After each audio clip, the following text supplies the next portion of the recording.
اعوذ باللہ من الشیطان الرجیم بسم اللہ الرحمن الرحیم اللہم صلی علی محمد و آل محمد۔ دیکھتے ہی دیکھتے ماہ رمضان کا عشرہ رحمت گزر گیا اور اب عشرہ مغفرت جاری و ساری ہے۔ اے ماہ رمضان آہستہ چلنا، اے ماہ رمضان آہستہ چلنا، اس دفعہ کافی قرض چکانا ہے، اپنے رب کو راضی کرنا ہے، گناہوں کو بخشوانا ہے۔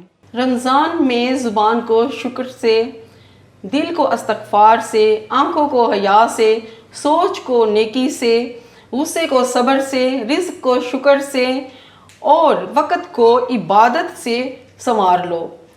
کیا معلوم کہ یہ رمضان ہماری زندگی کا سب سے قیمتی رمضان ہو۔ آپ سب کو سیدہ شہزادی کا سلام، مل کر گزاریں گے ماہ رمضان۔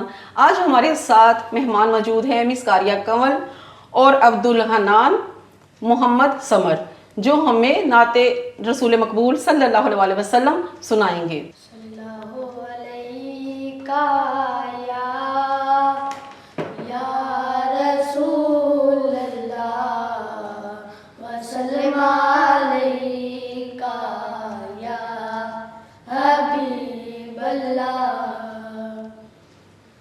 درود پڑھنے سے ثواب ملتا ہے،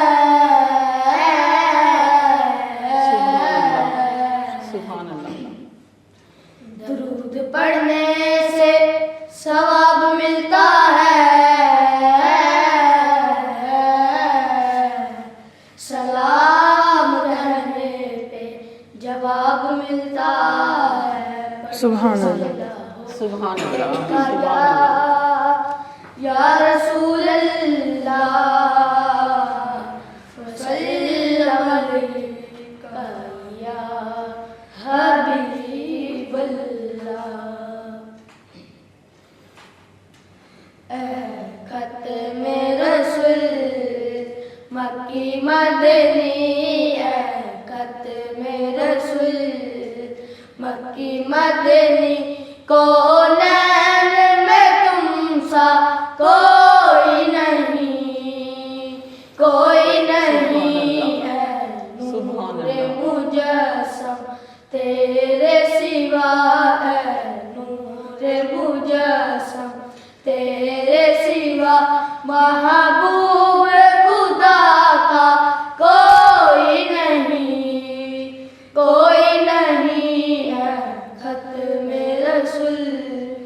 او صاف تو سب نے پائے ہیں، او صاف تو سب نے پائے ہیں، پر حسن سراپا کوئی نہیں، سبحان اللہ، سبحان اللہ، سراپا کوئی نہیں، آدم سے جناب عیسیٰ تک، آدم سے جناب عیسیٰ تک، سرکار کے جیسا سبحان اللہ، سبحان اللہ، سبحان اللہ، کوئی نہیں اے ختم رسول مکی مدنی، کونین میں تم سا کوئی نہیں، کوئی نہیں ہے نور مجسم تیرے سوا، محبوب خدا کا کوئی نہیں،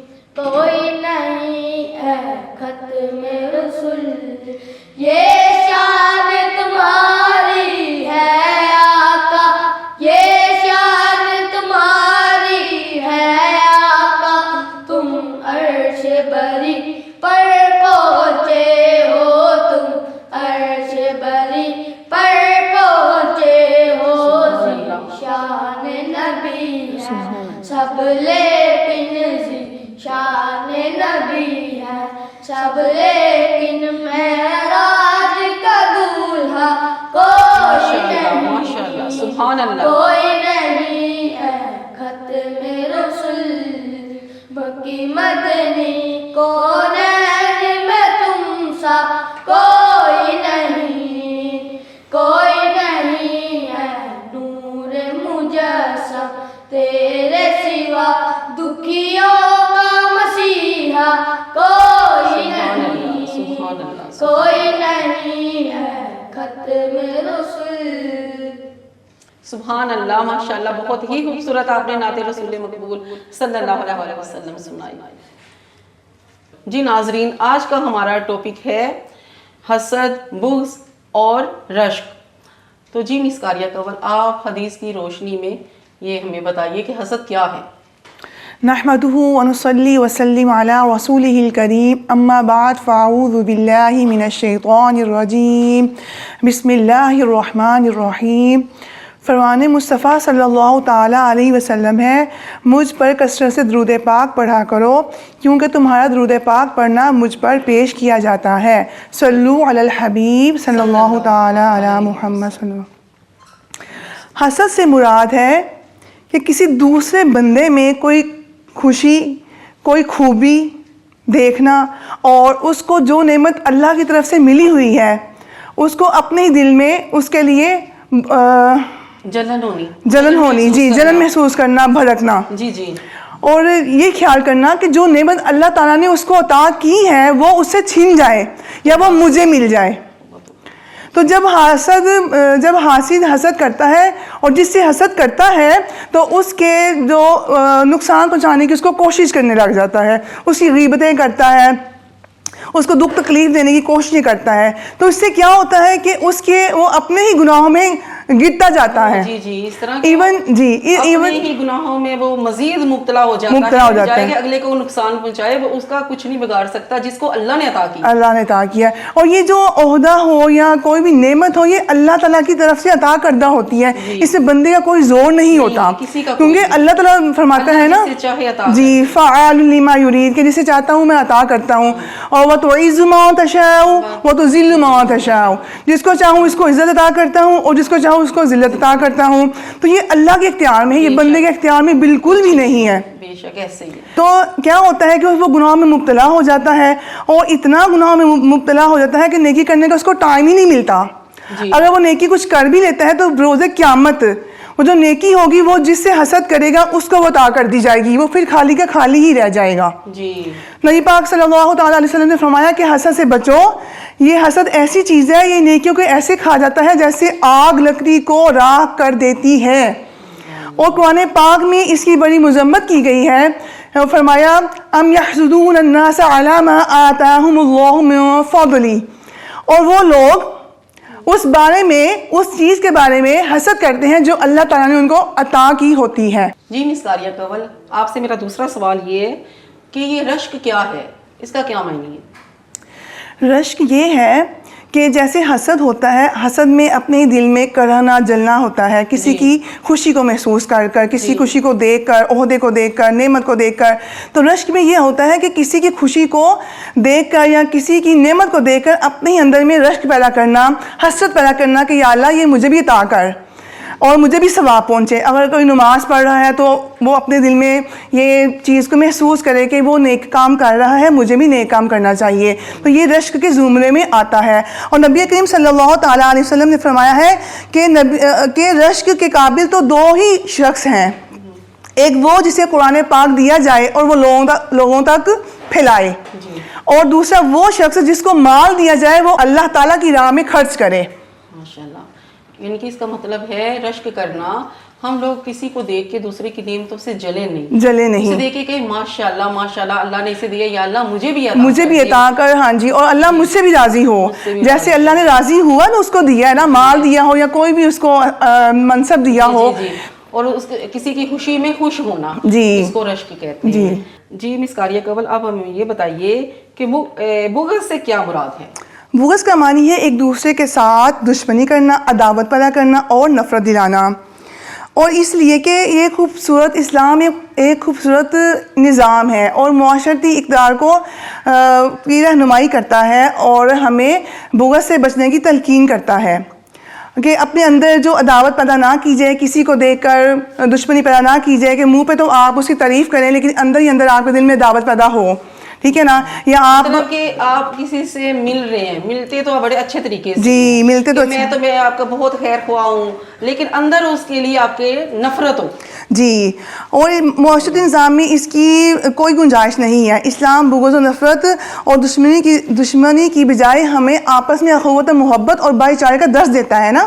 اللہ تعالیٰ فرماتا ہے قرآن پاک میں انما المؤمنون اخوۃ, بے شک مسلمان آپس میں بھائی بھائی ہیں. تو مسلمان وہ ہے جو دوسرے مسلمان کی تکلیف کو اپنی تکلیف سمجھتا ہے, اس کی جان مال کی حفاظت کرتا ہے, اور اس کے درمیان کوئی عداوت پیدا نہیں کرتا. حسد کا تعلق دل سے ہے, افعال سے نہیں ہے.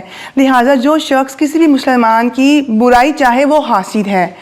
اور بعض اوقات تو انسان اس حد تک گر جاتا ہے کہ حسد کی وجہ سے اس قتل و غارت پر پہنچ جاتا ہے. اور جس طرح قابیل نے حسد کرتے ہوئے اپنے بھائی حابیل کو قتل کر دیا تھا, نبی کریم صلی اللہ تعالیٰ علیہ وسلم نے ارشاد فرمایا کہ پہلی امتوں کا مرض یعنی حسد تم تک آ پہنچا ہے اور بغض کو مونڈ دینے والا ہے. میں نہیں کہتا کہ وہ بالوں کو مونڈتا ہے, بلکہ دین کو مونڈ دیتا ہے. اس سے پتہ چلتا ہے کہ جس طرح اس طرح بال کو مونڈ دیتا ہے اور ہر چھوٹے بڑے بال کو علیحدہ کر دیتا ہے, اسی طرح سے بغض کی وجہ سے سب نیکیاں ختم ہوتی چلی جاتی ہیں. حسد کی آگ اسے راکھ بنا کر رکھ دیتی ہے. دنیا میں حاسد کے لیے حسد کرنا ایک عذاب ہے. جس کی آگ حاسد کے سینے میں بھڑکتی ہے اور جس سے حسد کیا جاتا ہے اس کا کچھ نہیں بگڑتا. اور بزرگان دین فرماتے ہیں کہ حاسد سے انتقام لینے کے خیال میں پڑنے کی ضرورت نہیں ہے. یہی انتقام اس کے لیے کافی ہے کہ وہ رنج و غم تک پہنچتا ہے جو اس کو خوشی ملتی ہے. جس سے وہ حسد کرتا ہے نا, تو اس کے رنج و غم تک پہنچتا ہے اس کی خوشی کے لیے. تو اور جس طرح حسد ایک ایسا کانٹا ہے جس نے اسے پکڑا تو وہ ہلاک ہو گیا. تو حاسد اپنی تخلیق کا مقصد بھی کھو بیٹھتا ہے اور مایوسی کی دلدل میں ایسا دنسا چلا جاتا ہے کہ جیسا کہ یہود مدینہ حسد کی وجہ سے آپ صلی اللہ تعالیٰ علیہ وسلم پر ایمان نہیں لے کر آئے تھے اور حسد کی وجہ سے وہ ایمان سے محروم رہ گئے تھے. جی اسی پہ بات جاری رہے گی. پہلے ہم نعت رسول مقبول صلی اللہ علیہ وسلم سن لیتے ہیں.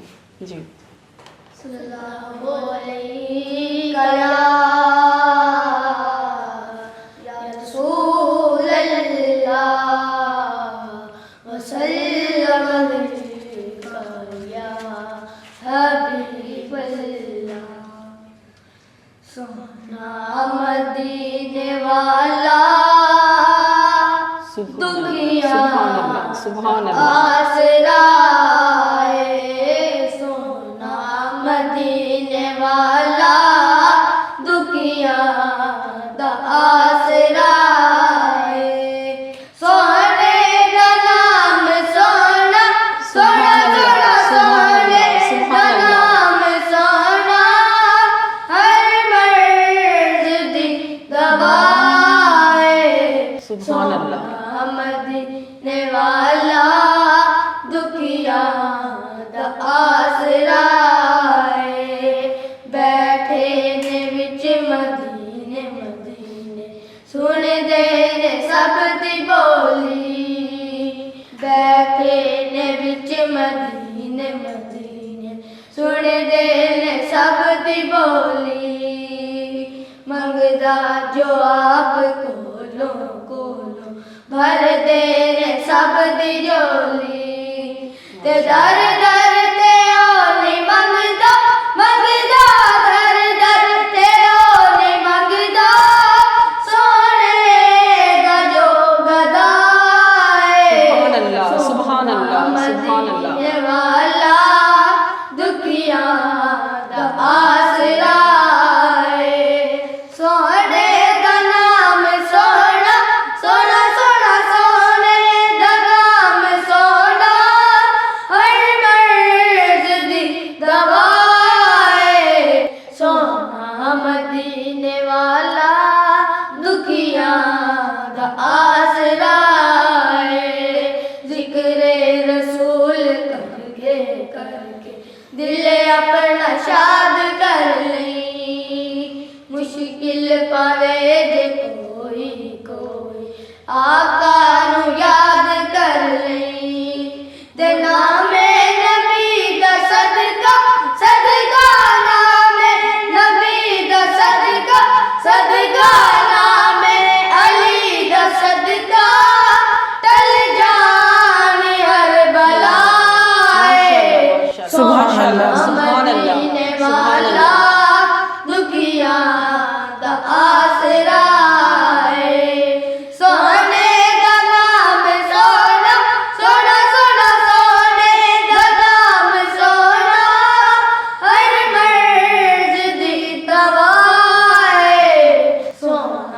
مدینے والا دکھیاں دا آسرا ہے.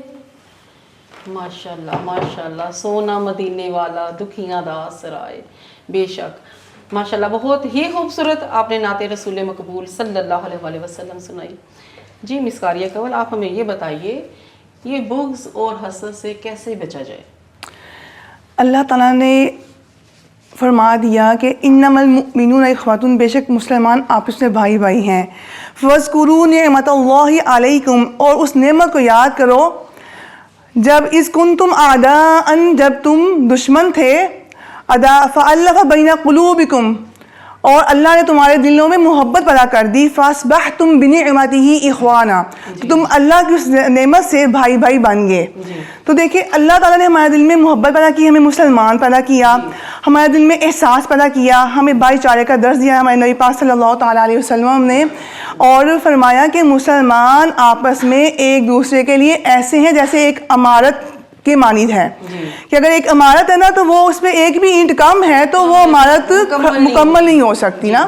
جی مسلمان کا بھائی ہے، اس پر نہ ظلم کرے، نہ اس کو کسی دشمن کے سپرد کرے، اس کی جان و مال کی حفاظت کرے. تو ہمیں بھی حاسدوں کے حسد سے بچنا چاہیے، اور قرآن پاک میں بھی ہے وَمِن شَرِّ حَاسِدٍ إِذَا حَسَدَ، اور جب حسد کرے تو اس کی پناہ اللہ سے مانگنی چاہیے، اور نبی پاک کے بتائے ہوئے طریقوں پر عمل کرنا چاہیے. نبی پاک صلی اللہ تعالیٰ علیہ وسلم کا اسوہ حسنہ ہے ہمارے پاس، جو کہ ہمیں رہنمائی کرتے ہیں کہ کسی کے لیے اپنے دل میں عداوت پیدا نہ کی جائے، نفرت پیدا نہ کی جائے، کسی سے حسد نہ کیا جائے. یہ نیکیوں کو ختم کر دیتا ہے، گناہ پہ یہ آمادہ کرتا ہے. تو اللہ تعالیٰ ہم سب کو اس بری عادات سے اپنی پناہ میں رکھے. جی بہت شکریہ مس قاریہ کول، آپ نے بہت اچھا حسد کے بارے میں بتایا. جی میں اللہ کی پناہ مانگتی ہوں ان نظروں سے جو ہماری زندگیوں پر نظر رکھتی ہیں، جیسے وہ ہماری تباہی کا انتظار کر رہی ہوں. یا اللہ ہمیں ان کے شر سے محفوظ فرما، آمین ثم آمین. اس کے ساتھ ہی اپنی ہوسٹ سیدہ شہزادی کو اجازت دیجیے. اللہ حافظ.